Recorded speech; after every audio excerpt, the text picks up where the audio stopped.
Bueno, vamos a cambiar de tema para meternos en otro de los hechos fuertes a nivel periodístico, pero también a nivel social, ¿no? Hay tantos y tantos casos que no están resueltos en la Argentina, ¿no? Gente que está desaparecida desde hace tantísimos años. Yo recuerdo, por ejemplo, trabajé con Enrique Sdrech aquí en esta casa. Me acuerdo, Enrique, con el caso Jubileo, ¿no? Con la doctora Jubileo. Era una pasión que tenía por ese caso. Y se murió Enrique sin saber dónde está, ¿no? El caso Jubileo. Vaya a saber qué han hecho con ese cuerpo. Evidentemente la mataron a la doctora. Pero vaya a saber dónde está. Ojalá que en algún momento pase lo mismo que está pasando ahora con este chico Diego, ¿no? Hace 40 y pico de años atrás. Un dato importante que ayer hablaba con el hermano de Diego. Tuve la suerte de conversar con él. Y él me decía, mamá recuerda claramente... Con Javier, el hermano de Diego, ¿no? Javier me decía, mamá recuerda claramente que Dieguito ese día, con 16 años, como todo chico, mientras agarra una mandarina, vos fijate, recuerda muy bien la madre esa escena, agarra una mandarina, la va pelando, le da un beso a la madre y le dice, me voy a la casa de un amigo y después voy al colegio. Y no apareció nunca más. El padre de Diego y de Javier lo buscó desesperadamente, armó una libretita con todos los datos, las conexiones. Claro, nunca le dijo Diego a la mamá a la casa de qué amigo, le dijo a la casa de un amigo. Bueno, el padre muere atropellado buscando a su hijo. Sale con la bicicleta, una historia terrible a lo largo de tantos años, ¿no? 40 y pico de años. Y ahora circunstancialmente, vos fijate, porque se habla de Gustavo Cerati. Cerati no tiene nada que ver porque es la casa de al lado. Donde vivió Gustavo es la casa de al lado. Pegada, pero la casa de al lado. En esta casa, donde todavía está la familia Graf, está este lugar donde se hace una modificación y se encuentran los restos, ¿no? Claro, cuando se conoce, se hace el ADN, aparece un amigo, compañero de Diego que vive actualmente en México, se comunica con la justicia y dice, mira, esa casa de la familia Graf era compañero nuestro del colegio. Bueno, y ahí la investigación. Vos fíjate, tantísimos años después, un desaparecido, ¿no? Que por lo menos ahora en los próximos días, 40 y pico de años después, la familia, Javier y su mamá, van a poder enterrar como corresponde a este chico. Es dolorosísimo. Sí, ¿no? Completamente. Dolorosísimo, pero qué sé yo, la satisfacción de haberlo encontrado. Aunque la pregunta que ahora nos hacemos todos es ¿qué pasó con Diego? ¿Y qué te parece, Gustavo, si sumamos a la charla a Fernando Cardini, que es perito? Sí. Fernando, gracias por estar ahí. ¿Qué tal, Gustavo? Buenas tardes a tu equipo. ¿Cómo andan? Muy bien, muy bien. Impresionante esto, ¿no? Impresionante realmente. Sí. Sí, vos sabés que recién hablabas de Sdrech. Sí. Un gran amigo también mío, sí, claro. Enrique, yo saqué un libro hace muchos años, en el 2001, y Enrique me hizo la presentación del libro, me acuerdo, y con él hicimos muchos casos. Claro. Y sí, tenía digamos, una persona muy, muy especial en cuanto a la investigación periodística que hacía, pero iba más allá del periodismo, ¿no? Y estos casos lo apasionaban, la desaparición de personas que muchas veces no se tenía, digamos, un protocolo en aquella época, cómo investigarlo. Yo a mis alumnos siempre les digo, ¿no? El crimen perfecto existe en la medida que no se investigue bien. Claro. Esta desaparición de este chico hace 40 y pico de años, evidentemente no se investigó bien, claro, porque hoy día este tipo de investigaciones, desapariciones, fíjate que, bueno, obviamente hoy otra tecnología, hay cámaras, hay digamos, redes sociales. Digamos, si un chico dice, me voy a la casa de un amigo, creo que no es muy complicado saber a qué amigo. Claro.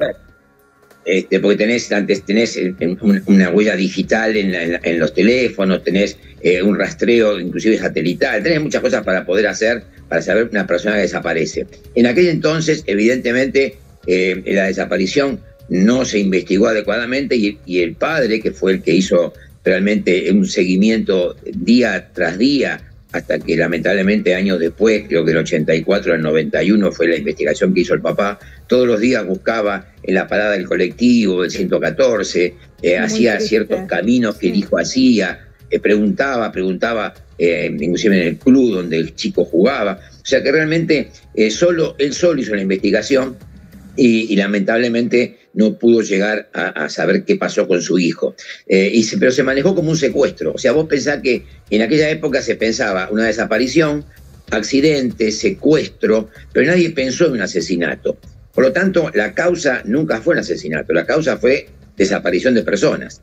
Y hoy el destino hace que, gracias a la tecnología actual, un resto de una persona hallada en una excavación permite, no solo gracias al trabajo de la gente de antropología forense, una de las disciplinas más importantes que tiene la ciencia forense, pudieron no solo, o sea, acá hubo un trabajo en conjunto muy importante y quiero destacar que fue primero las personas que encontraron estos restos, que eran trabajadores de la obra, le llamaron a la policía de la ciudad hizo un trabajo excelente en cuanto al trabajo de la escena del hecho, en cuanto al levantamiento y a la preservación de los restos, y luego la intervención de la antropología forense, la gente de Córdoba, que pudo trabajar con esos, eran más de 150 huesos encontrados y otros indicios, porque pensá que no solo fueron huesos, también fueron restos cadavéricos, también fueron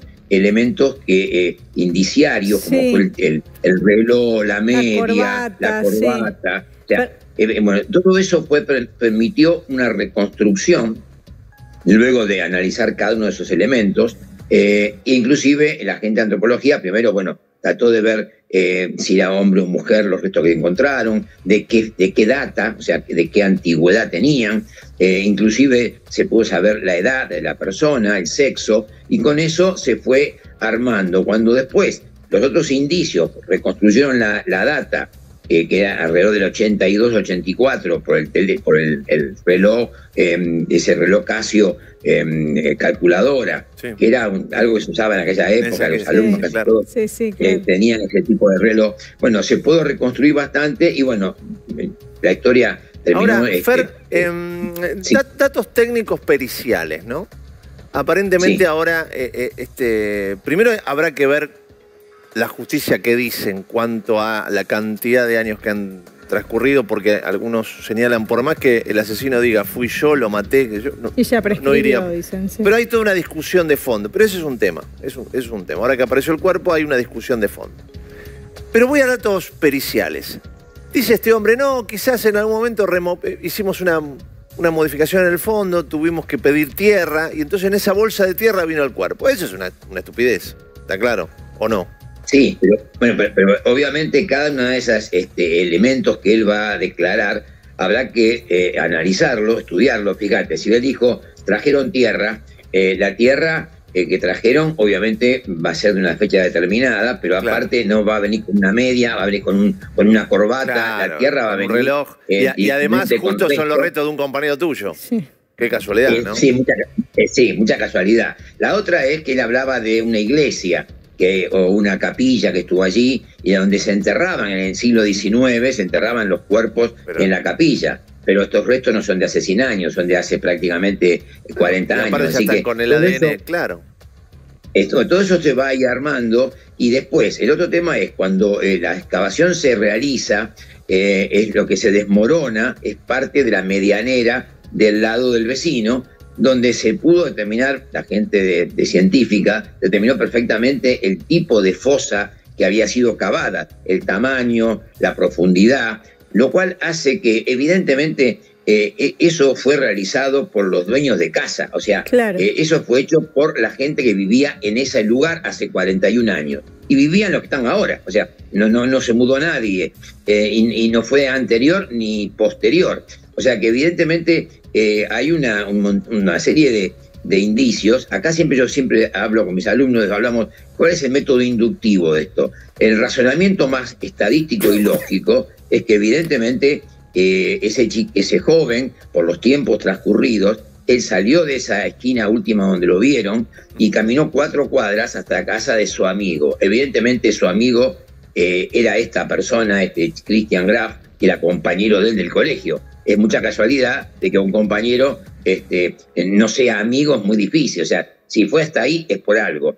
Y el tema es que por las heridas que se pudo reconstruir, evidentemente fue una herida mortal y muy probablemente sea el mismo lugar donde, digamos, donde lo matan. No es en otro lugar, no hay una escena secundaria o terciaria. ¿Por qué? Porque si no hubiese habido un traslado del cuerpo, lo cual es muy complicado para aquel entonces, no tener algún testigo o tener algo que se hubiese investigado en el momento. O sea que evidentemente todo indicaría que todo ocurrió adentro de la casa para saber cuál fue el motivo. También el hermano comentaba... Hay una persona que se nota que es el padre de Graf, ¿no? Que, ojo, ahí pudo haber pasado cualquier cosa. Sí, pensá que el joven le gustaban las motos igual que a su hermano, y Graf también le gustaban las motos. O sea que hay ciertas cosas que coinciden, no solo una amistad, sino que había cosas que compartían. Y esto hace que pueda haber habido algún tipo de hecho de discusión o de algo al respecto.